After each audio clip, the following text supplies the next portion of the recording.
Hello everyone, this is Angel Esquivel here, and just wanted to let you know that I'm filming this video like at 10 in the afternoon, so you're probably wondering like why this video was like uploaded like so late. It's because I had to do a few things. I had to go, hang out with my friends, I had to clean up and I came back and I cleaned my room and stuff. And so just letting you know, just giving you a heads up oh, why is this video uploaded so late? Well, that's the reason why. Oh yeah. And you see, no figures up there, except for my brother's samurai sword that he bought. However, there are those, but those I'm going to sell them later on. So, well, yeah. Well, now back to the video. Well, everyone, you already saw the thumbnail to this video. And no, this isn't a clickbait.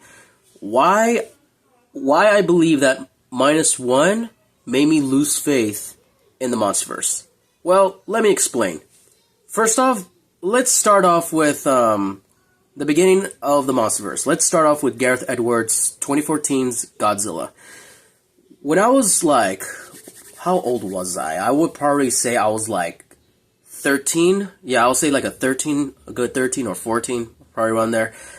That was the first time that's the first time in my lifetime that I've recognized Godzilla again, because as a kid, I used to grow up watching like Godzilla Final Wars. Like that was the only Godzilla movie that I remember growing up watching. And then later I have seen some old Godzilla movies, but I probably remember as a kid like watching them out of context. But Final Wars was like the Godzilla movie I grew up watching, and I kind of grew up that style of Godzilla being more of the dumb fun action-packed hero. But as a kid, I never understand who Godzilla originally was before. That's the only Godzilla I grew up watching. And also the 98 Godzilla / Zilla, which, yeah, the movie itself, it's whatever, but I didn't really care about that Godzilla that much. But then 2014 happened, and I remember watching it as a kid. I'm like, holy shit, this what made me a Godzilla fan. Like, this what made me want to go more in depth and research about Godzilla ever since I watched 2014. And I gotta say, 2014, like, when in every Monsterverse movie, I would say 2014 is actually my favorite. And then later, we actually got Kong Skull Island. And then when I saw that end credits, that was like the connection to Godzilla, that made me so hyped for Godzilla King of the Monsters. But then we had some bad news. Turns out Gareth Edwards would not be involved with this project. So I was like, oh no. But then I noticed that Mike Dougherty, who directed Trick or Treat, and Krampus, which is actually one of my favorite horror movies, well, mainly Trick or Treat, I actually had really good faith in this movie. But apparently not, because the second time or the third time I watched it, I did not like it as the first time I watched it. I noticed that this movie had a bunch of issues. Like, for an example, the characters, especially the Madison character. They try to convince us she looks interesting, or they always they're trying to force us to believe that, okay, yeah, she's smarter, she's like an interesting character, but I wasn't buying it. And I can tell that they were like forcing us to believe that. The mom, I don't even know the mom's name, because she wasn't even a well-written character. She has this dumb idea of releasing the monsters, which kind of defeats our purpose of even building our civilization, which is fucking stupid. The dad, he just hated Godzilla, which, of course, people who has family got killed by Godzilla, that I understand, but throughout the movie, we understand that his son, died or got lost, but we never see that. He's just off script. We never see him, so I can't really feel for his character. I'm just like, okay, yeah, who cares? Look at Godzilla. Godzilla's fun. And the villain was also forgettable, but he's not really the main villain. And the side characters, they weren't even interesting. They were just there to be there. The only character I liked was the Asian lady. And, yeah, the Asian lady. Oh, yeah, yeah, I like her. And also the other two characters that were from 2014, the British lady and Ken Watanabe's character, Dr. Sarasawa. Those were the only three best characters. And I feel like this movie would be the start of the Monsterverse failure. Well, and in the story perspective, not like, Rotten Tomatoes or like the box office. No, I'm talking about like the story perspective.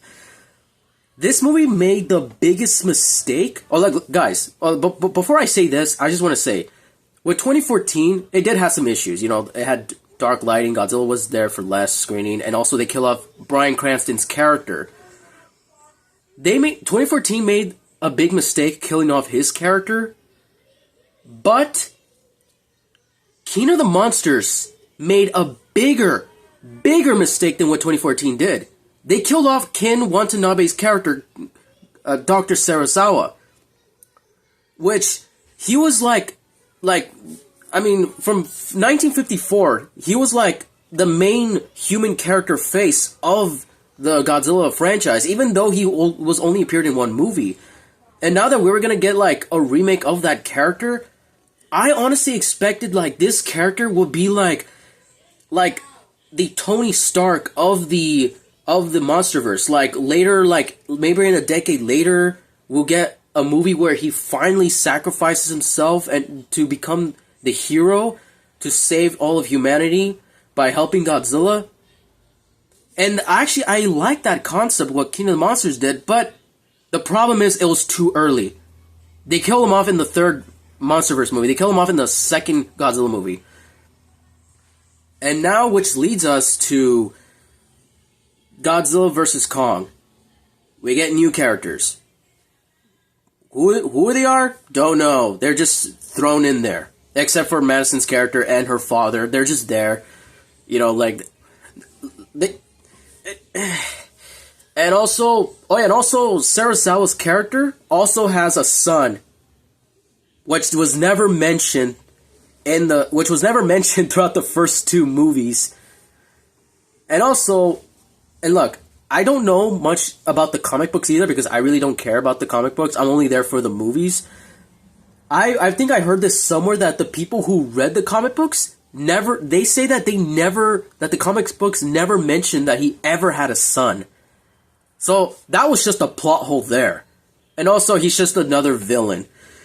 The little girl, I would say like her character makes sense to be there because like she understands Kong, and of course we're gonna have her in the franchise for a little longer. There's a lady that that's like babysitting her. Yeah, I forgot her character. Don't care. There's also a guy who also studies about like entering the Hollow Earth. They also mentioned that he had a brother who died, but yet we don't see that. They say he just died by trying to enter it, but yet again we don't feel for this character. Also, the conspiracy guy, he's trying to be the comedy relief. Didn't really find him funny. They add the Indian fat kid. He's not funny either. Also, the dad from the King of the Monsters movie, he's there. Doesn't really add nothing. But yet, Godzilla and Kong, yeah, they fight, which is the best part of the movie. That's why we were there. And now we jump to Godzilla X Kong, which is not even out yet, but oh yeah, I forgot to mention Monarch Legacy. Well, honestly, I haven't seen the show. I don't have Apple TV Plus, so I can't really say anything much.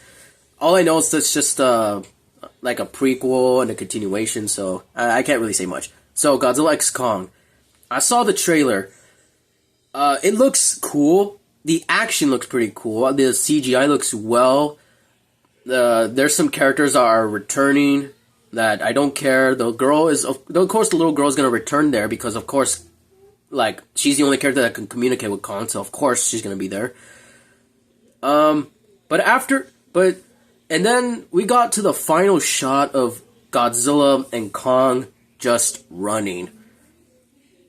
And when I saw this, I was like, great. Like, this is just great. And no, I'm not saying I'm actually happy for this. I'm saying this like I am not happy. Because they're going down the same path what the Showa era did, where Godzilla started off as this metaphor from World War II nuke back in Hiroshima and Nagasaki to fun lizard fighting, ha ha ha, rrr. And honestly, look, and ever since I watched that, ever since I saw this scene, I'm like, great. This, like, we just got from 2014's Godzilla a groundbreaking story to now this. Oh, dumb fun action. This will have more fighting scenes than more human characters. Then, what's the point of making this into a movie? You might as well just make a death battle video. You know, we might as well watch that instead of this movie. But then this is where we get to Toho's newest and remake Godzilla movie, Godzilla Minus One. When I saw this, I personally did not expect this story or human characters to be this good. Like, because even before I watched the movie, I saw the trailer, and what I liked about it already is that this was going to be taking place not only in the 50s but in the 40s. Finally going back to its original roots, because every Godzilla movie, whenever the years go by, they always like make every Godzilla movie at like this point of time. Like, okay, we're in the 90s, we're gonna make Godzilla in the 90s. The 2000s, we're gonna make Godzilla in the 2000s. But this one decides to go back to its original roots, back in the 40s, back in World War II.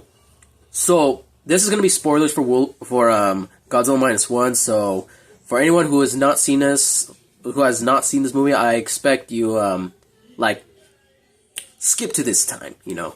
But if you've seen it, well, prepare to rewatch or prepare to hear the story again. So the main character, I forgot his name. I do know his last name is Shikishima. There, yeah.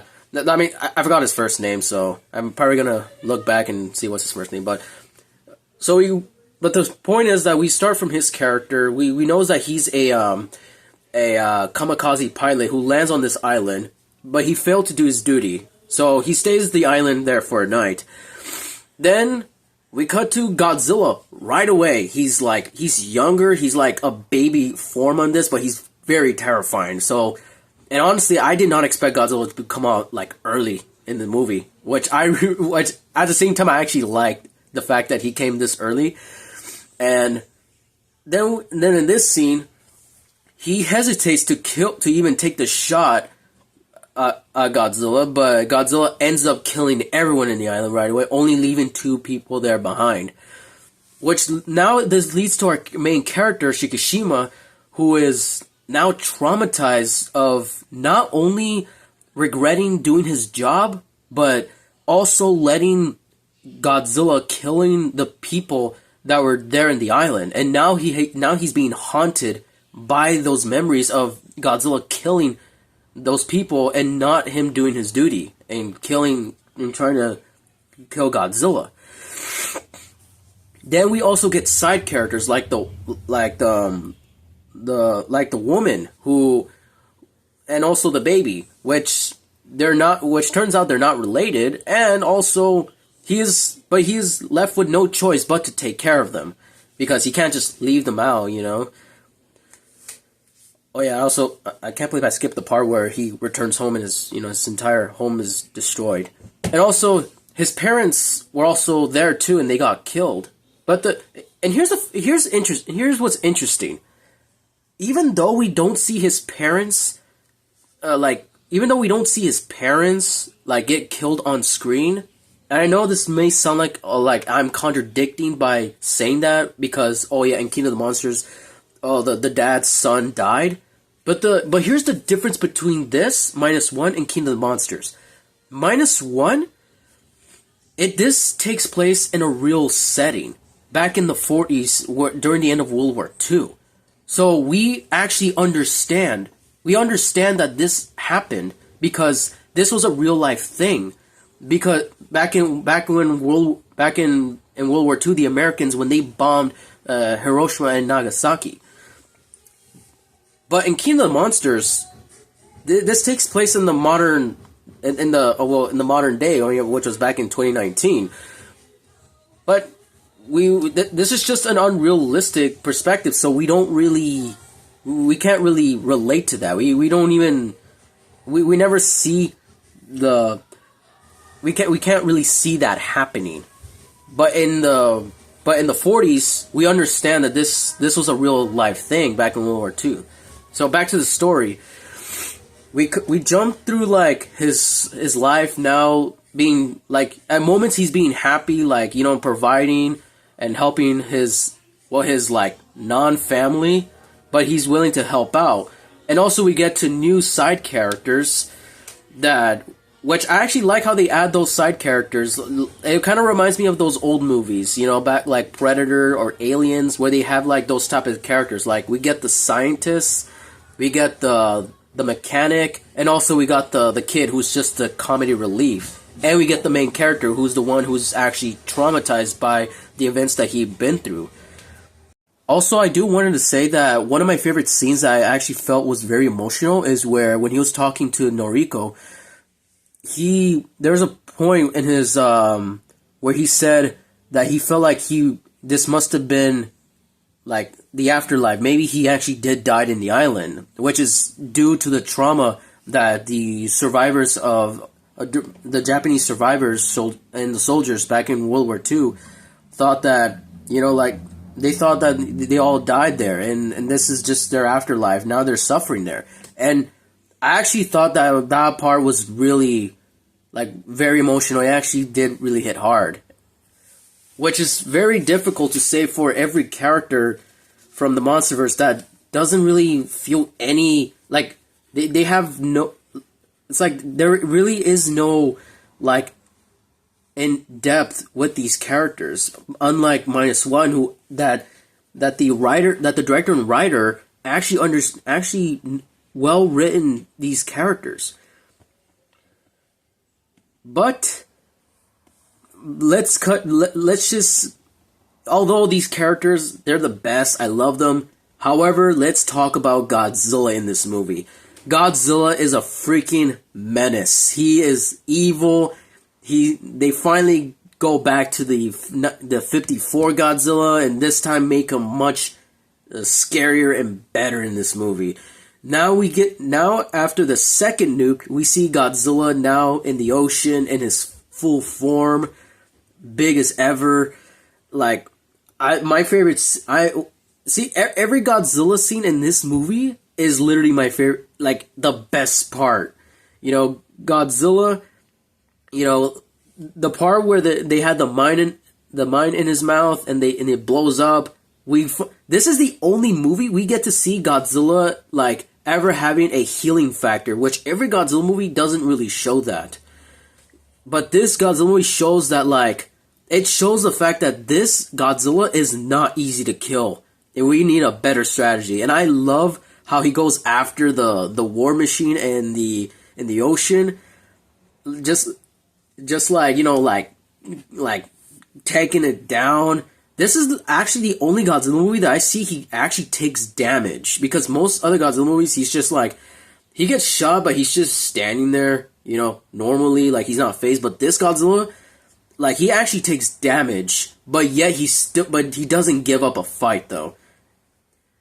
And now we cut to in the city of where was it? Nagasaki. I think it was Nagasaki. Yeah. Then Godzilla's in the city. He's like again destroying shit, and this is the first time we also see his atomic breath. And I gotta say, this atomic breath lives up to its name.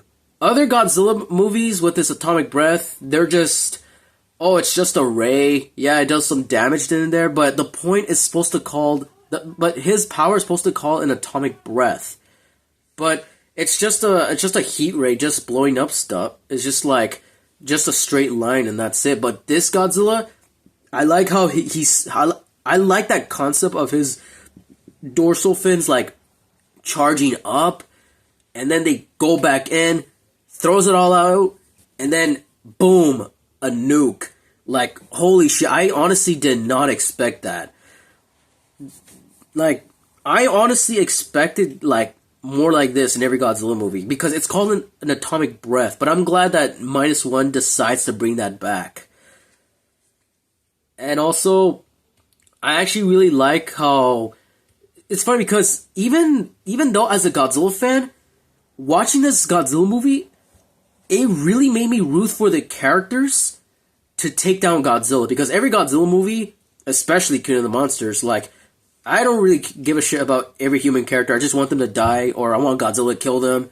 Especially the anime trilogy, Godzilla Earth. Like, don't get me started with this main character. He's just a whiny, bitchy brat. But enough of him, Glad he's dead.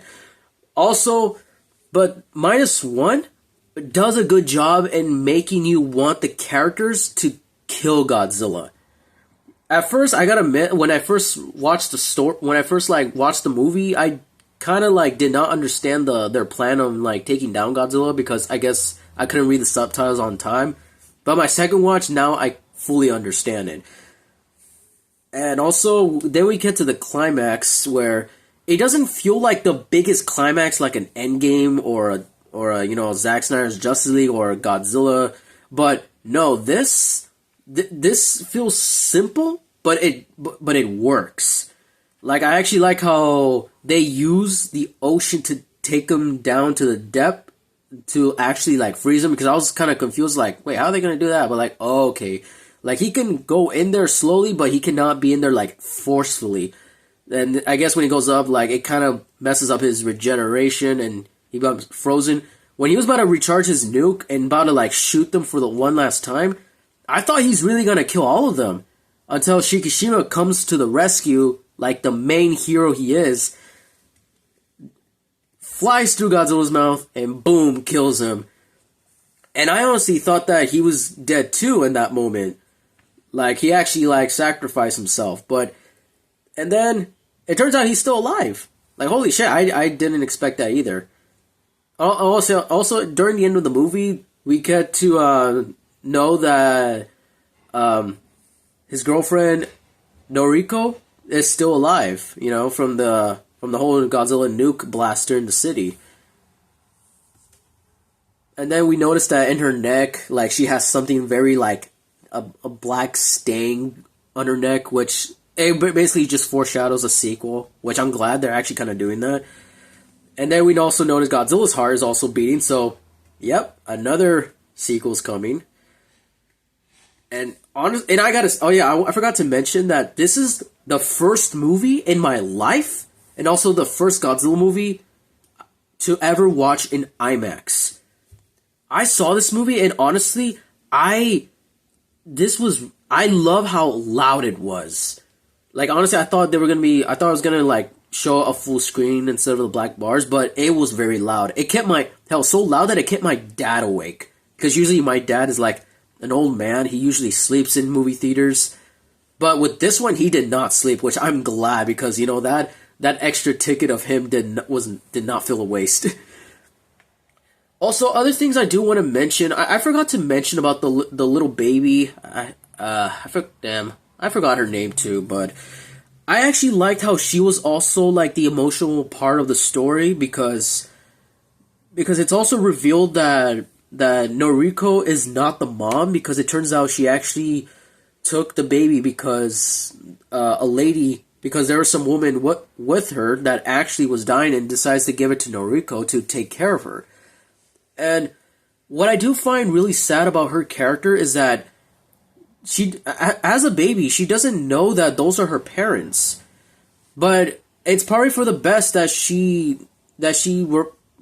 refers to them as their parents. So, so she knows that she has family around. Like, when it comes to like the side characters who are like the kids, they're kind of almost a comedy relief. Some are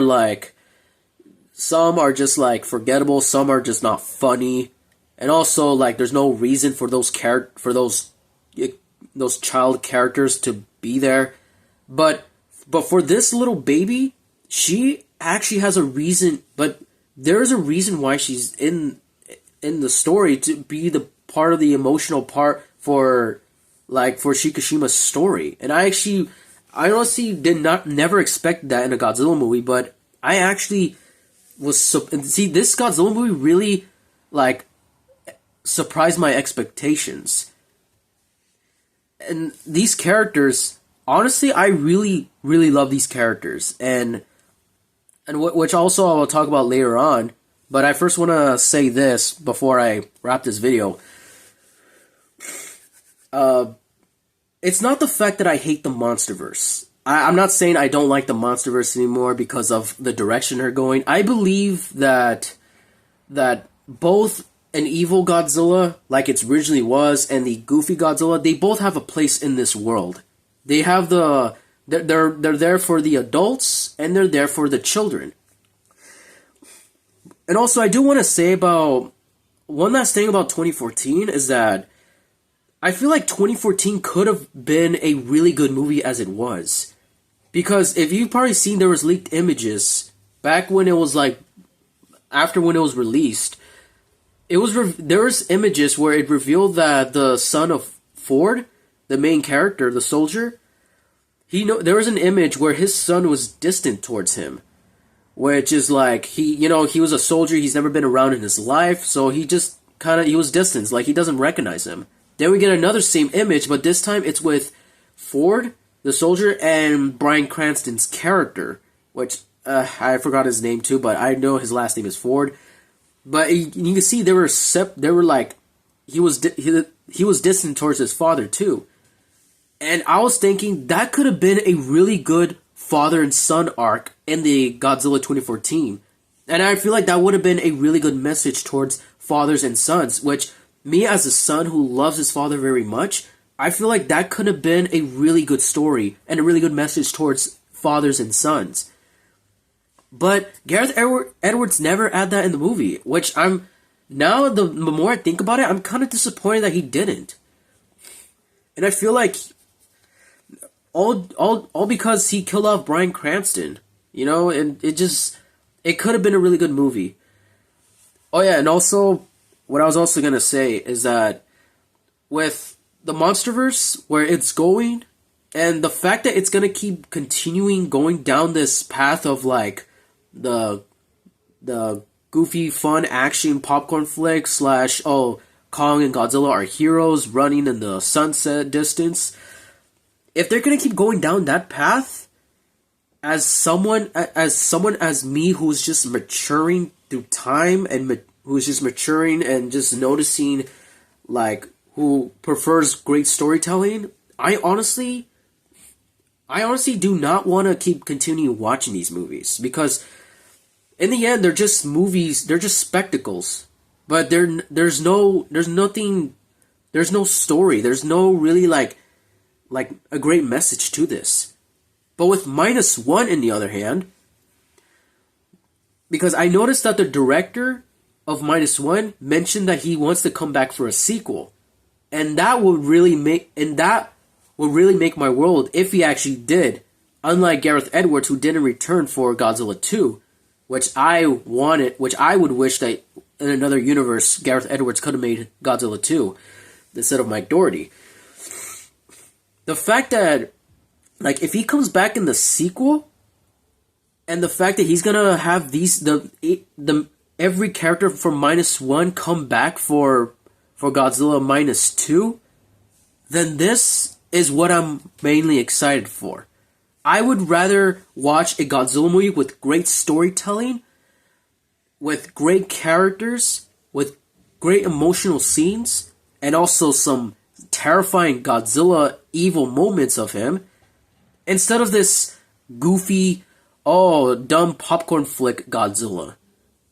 And that is why Godzilla Minus One is so great that it made me lose faith in the Monsterverse. Well, that's going to be today's video, so like, comment, share, subscribe, hit the bell notification icon up there. My Instagram name is Thunderstruck1810. Also, I'll be leaving the link of my OfferUp app, so because I still have some items over there that also have Godzilla figurines. I also have NECA figurines. I also have video games from the PlayStation console that I'm also selling, so if you guys want to purchase some of my items, they're going to be right there. I will leave it down in the link below. Well, this is Angel Esquivel here, and as always, what's your name? What's your name? What's your name? Roberto!